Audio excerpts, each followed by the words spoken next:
신바람 사연 아파트, 오늘의 사연 시작하겠습니다. 안녕하세요. 얼마 전 이혼 소송을 시작한 30대 여성입니다. 남편과 저는 어머니 지인의 소개로 만났습니다.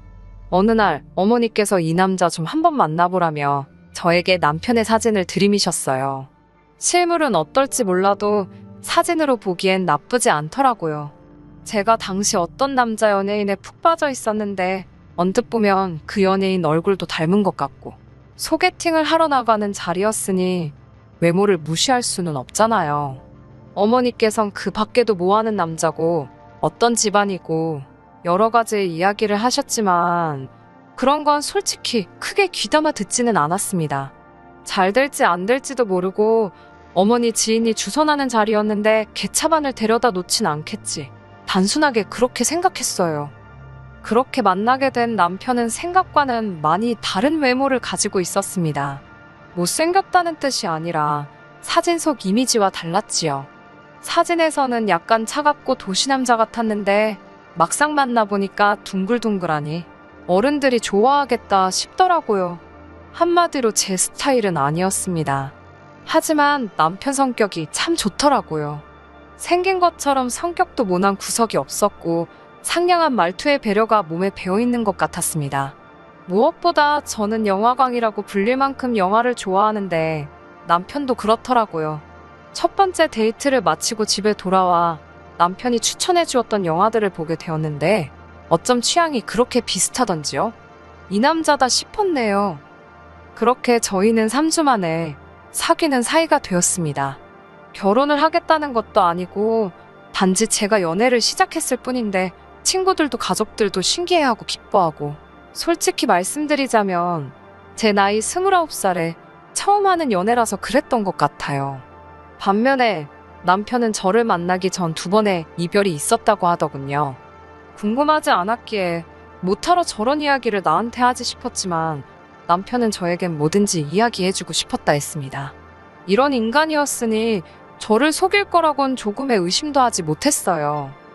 남편과 결혼을 약속한 건 사귄 지 2년쯤 됐을 무렵입니다. 5살 연상의 남편은 연애 초반부터 결혼 이야기를 자주 했어요. 그러다 사귄 지 1년이 넘어가자 본격적으로 결혼하자는 소리를 입에 달고 살더라고요. 처음엔 그런 남편이 부담스러워서 화도 여러 번 냈지요.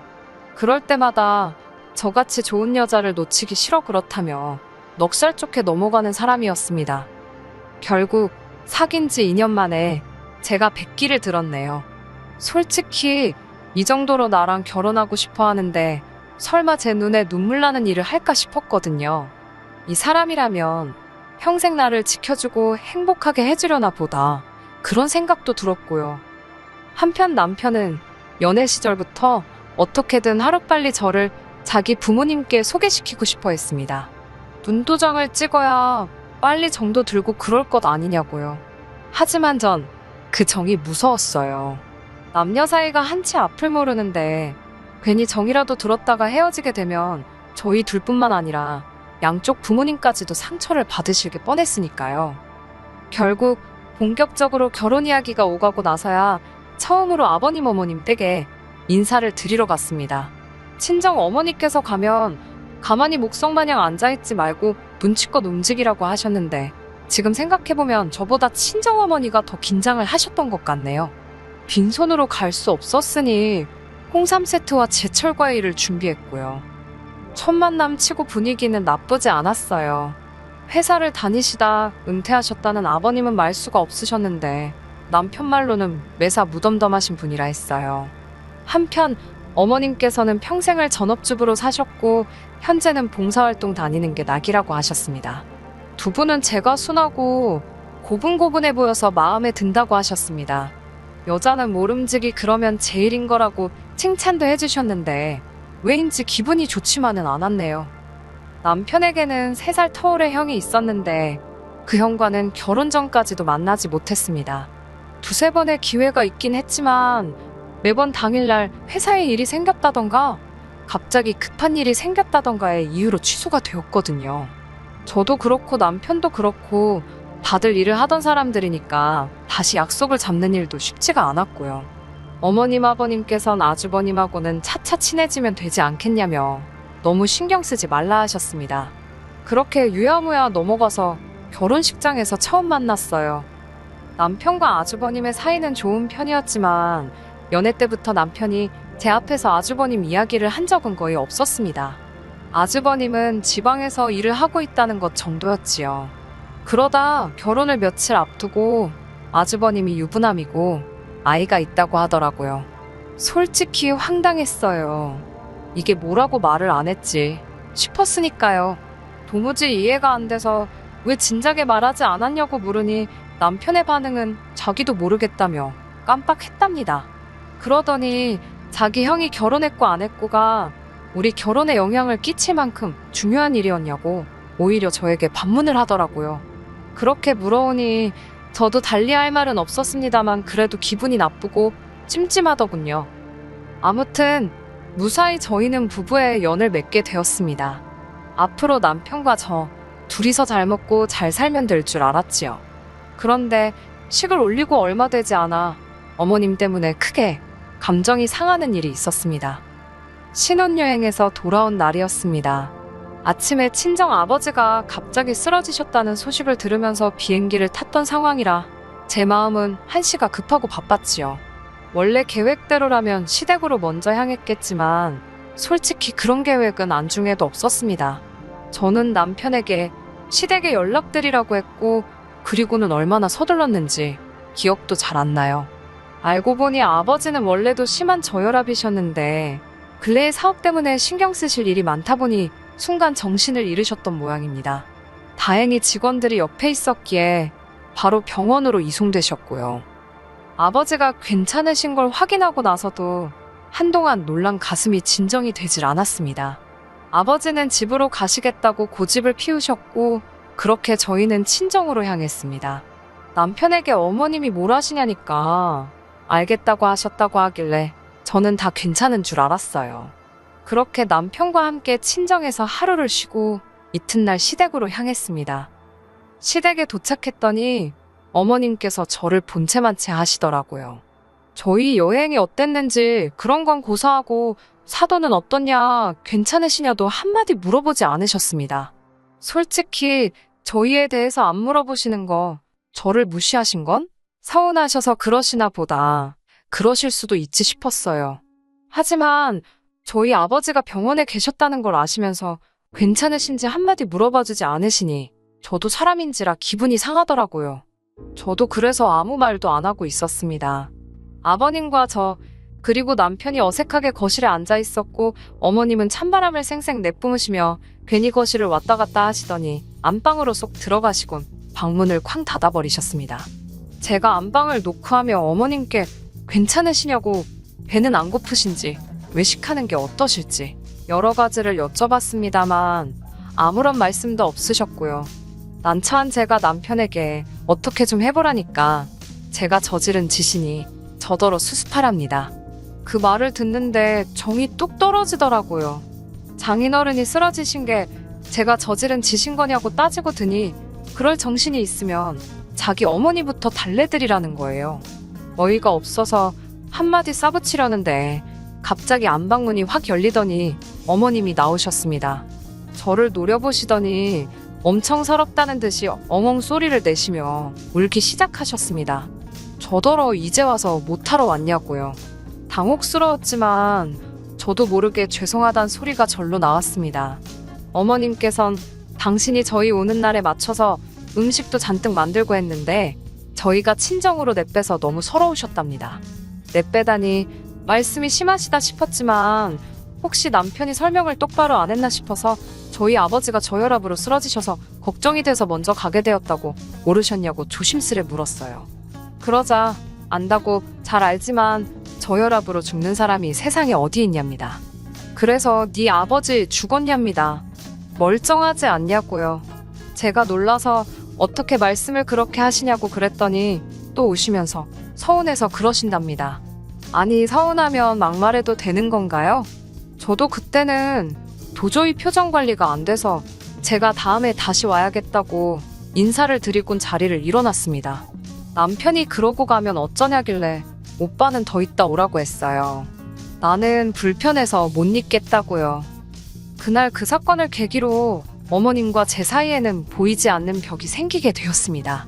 아버님께선 저더러 적당히 하고 굽히고 들어가라 하셨고 저는 그에 대해서 좋다 싫다 대답하진 않았지요. 다만 가정의 평화를 위해서 며느리 노릇만 하자고 마음을 먹었네요.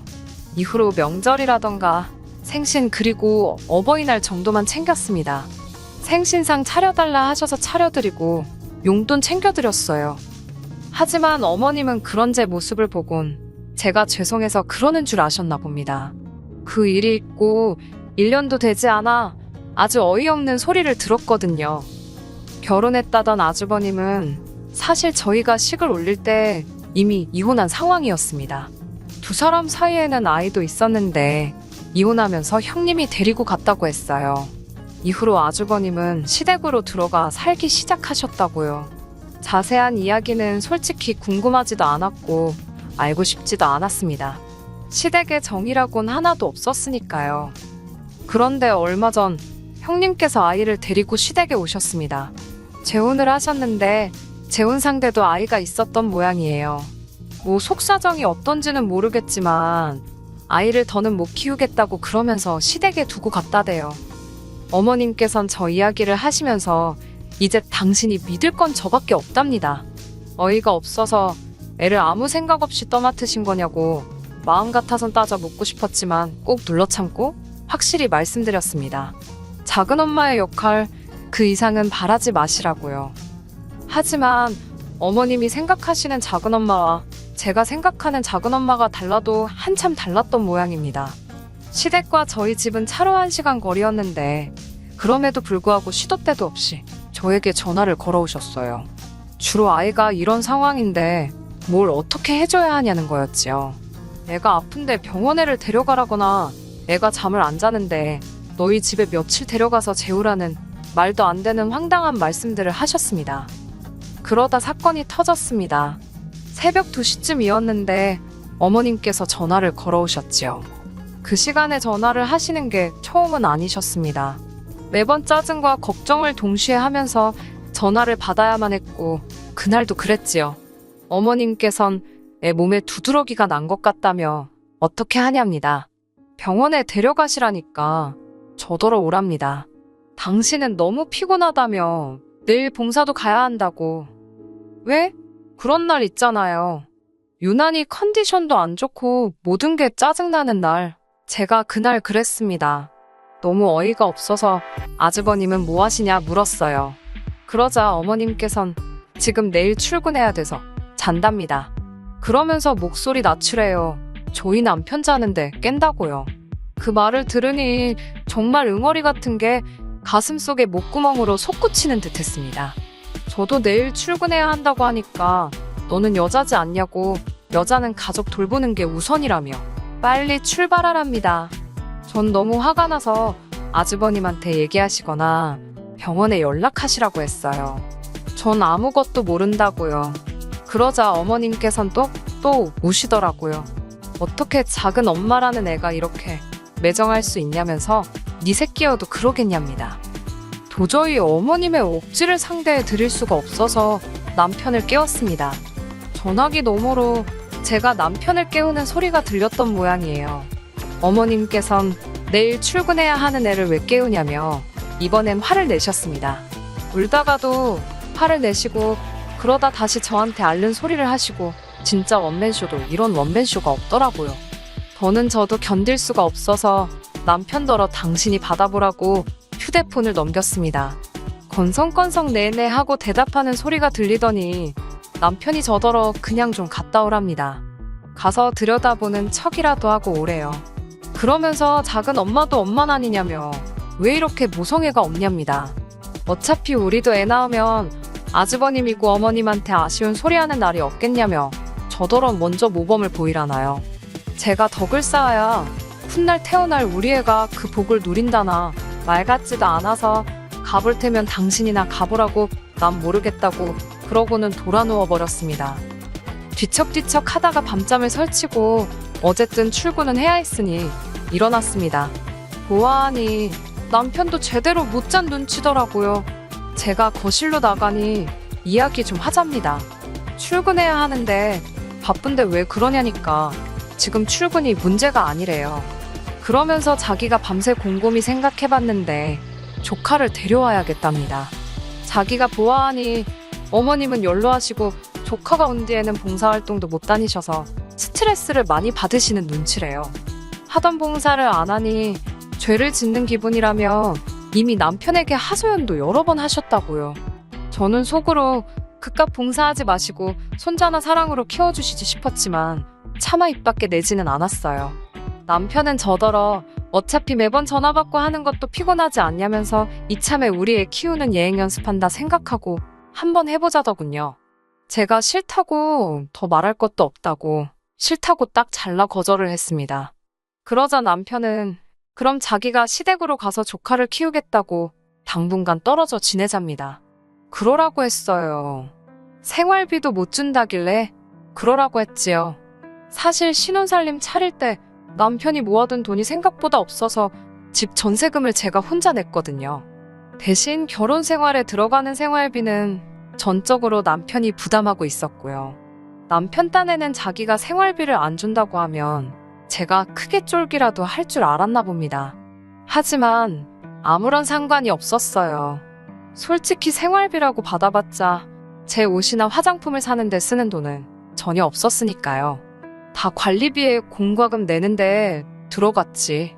그러니 뭐 생활비 안 준다고 제가 쫄 게 뭐가 있겠어요? 무엇보다 제가 남편보다 더 잘 벌고 있었는걸요. 제가 너무 순순히 생활비도 필요 없다. 남편이 시댁에 가서 지내겠다고 해도 그러라 하니까 자기도 괜한 말을 했다 싶었나 봅니다. 몇 번이고 저더러 후회 안 하냐고 물었으니까요. 저는 그만 좀 물어보라고 후회 안 한다고 내일 당장 내려가라고 했어요. 대신 서류 정리하고 가라고요. 그때부터는 오히려 주객이 전도되었지요. 남편이 어머님께 이야기를 했는지 어머님까지도 전화를 하셔서는 이제는 조카 문제 때문에 절 찾지 않을 테니 그저 둘이서만 행복하게 지내랍니다. 하지만 이 전화마저도 저는 불편하고 짜증이 났어요. 어머님이 또 누가 뭐라고 한 것도 아닌데 세상 서럽게 우셨으니까요. 어머님께선 당신은 저에게 바라는 게 하나도 없었는데 제가 당신을 너무 밀어낸다며 제가 그렇게 당신을 싫어하니 당신이 사라져 주시겠다나요? 어휴, 막말로 그런 소리도 한두 번이지요. 하도 들어서 인이 박혀 있었으니 시쳇말로 씨알도 안 먹혔지요. 양치기 소년 이야기도 모르시나 한번 읽어드려야 하나 싶을 정도였네요. 더 화가 났던 건 남편은 또 어머님이 그렇게 말씀하신 걸 알고는 너는 시어머니를 뻑하면 울리냐며 진짜 인정머리 없다고 저를 못된 인간 취급을 하더라니까요. 이 꼴 저 꼴 보기는 싫고 그런데 남편은 이혼은 안 하겠다고 어깃장을 놓으니 어쩔 수 없이 제가 이혼 소송을 걸었습니다. 남편이 비협조적으로 나온 덕분에 시간은 좀 걸릴 것 같지만 변호사 말이 저에게 불리할 건 없을 거라고요. 마음 편하게 먹고 잘 지내고만 있으라고 그러대요. 지금까지도 남편에게선 연락이 옵니다. 저더러 아직 애가 없어서 조카 이쁜 줄도 모르는 거고 어머님이 마음이 여려서 그러신 거지 아기는 없다고 여전히 제 입장은 안중에도 없는 그 모습을 보고 이혼의 확신을 갖고 기다리고 있어요. 제 주변 사람들 반응도 양갈래로 나뉘는 편입니다. 몇몇 사람들은 그래도 한번 참지 그랬냐, 애가 나중에 크고 나면 얼마나 너한테 고마워하겠냐며 저를 탓했고, 또 다른 사람들은 남의 애를 왜 너가 떠맡냐, 너네 시댁 이상하다 그러며 저 대신 욕을 해주기도 했어요. 하지만 사실 사람들의 의견이 뭐가 대수겠어요. 중요한 건 제 마음이지요. 앞으로도 한동안 쉬운 시간은 아닐 것 같지만 그동안 해왔던 신경전 모두 내려놓고 제 마음을 돌아보며 지내려고요. 끝까지 들어주셔서 감사합니다. 오늘의 사연은 여기까지입니다. 구독과 좋아요, 알람 설정 부탁드리고 더 좋은 사연으로 다시 찾아뵙겠습니다. 감사합니다.